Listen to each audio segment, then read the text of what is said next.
இன்னைக்கு நம்ம 11th standard மேக்ஸ்ல சாப்டர் 7ல எக்ஸசைஸ் 7.2ல 6th கொஸ்டின் பார்க்க போறோம். ஆல்ரெடி 5 சம்ஸ் பார்த்திருக்கோம் 7.2ல. இப்போ 6th கொஸ்டின் பார்க்க போறோம். ஓகேவா? so that determine x plus 2a y plus 2b z plus 2c x y z a b c equal to 0 ன்னு ப்ரூவ் பண்ண சொல்லிருக்காங்க. நம்ம முதல்ல லெஃப்ட் ஹேண்ட் சைடு எடுத்துப்போமா? கொஸ்டின் கிளியரா எழுதிப்போம். x plus 2a y plus 2b z plus 2c x y z a b c left hand side எடுத்து right hand side நம்ம equal பண்ணுவோம். ஓகேவா?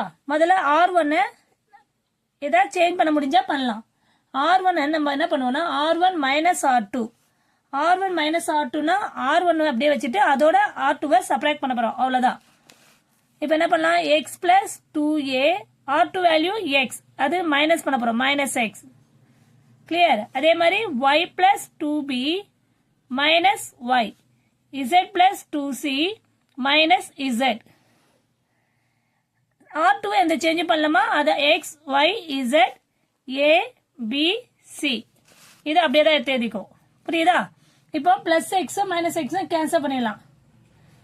இங்கேயும் plus Y minus Y Z minus Z cancel பண்ண என்ன இருக்கு? Remainder 2a 2b 2c x y z a b c. இப்போ இதை கிளியர் பண்ணி சிம்பிளிஃபை பண்ணி எழுதிட்டோம். a b c. இப்போ இங்க பாருங்க, நான் ஆல்ரெடி சொல்லியிருக்கேன் டெட்டர்மைன்ல ரோவோ இல்ல காலமோ ஏதாவது ஒன்று காமனா இருந்தா அதை நம்ம வெளியே எடுத்துடலாம். ஓகேவா? அப்ப இங்க 2 காமனா வெளியே எடுத்துடலாமா?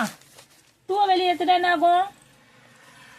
டேக்கிங் ஃப்ரம் 2 இதுல r1ல. ஓகேவா? அப்ப 2 காமனா வெளியே எடுத்துட்டா a b c x y z a b c clear.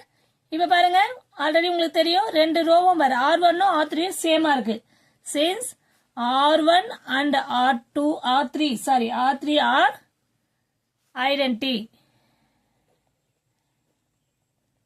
Identity. Okay, அப்போ அது மாதிரி இருந்தா என்ன ஆகும்? 2 இன்ட்டு டெட்டர்மைன் வேல்யூ என்ன ஆகும்? 0 ஆயிடும். அப்ப ஈக்குவல் டு 2 இன்ட்டு 0 0. அப்ப நம்ம லெஃப்ட் ஹேண்ட் சைடு ஒரு டெட்டர்மைன் எடுத்து அந்த வேல்யூவை ரைட் ஹேண்ட் சைடு ஈக்குவல் பண்ணி 0 கொண்டுட்டோம். ஃபைனல் பண்ணது வேல்யூ 0 வந்துச்சு. therefore left hand side equal to right hand side நம்ம ப்ரூவ் பண்ணிட்டோம். ஓகேவா? Clear students? வெரி சிம்பிள் கொஸ்டின்மா. ஒண்ணுமே பண்ணலாமா? ஃபர்ஸ்ட் என்ன பண்ணிக்கணும்? நம்ம திரும்ப சொல்றோம் பாருங்க.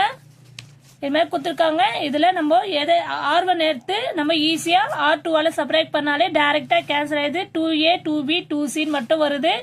இந்த 2a 2b 2c வந்து என்ன பண்ணலாம்? நம்ம 2 காமனா வெளியே எடுத்துக்கலாம்.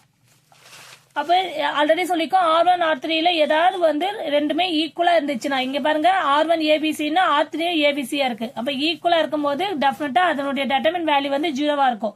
அப்ப 2 into 0 0. therefore left hand side equal to right hand side. Clear students? Thank you students.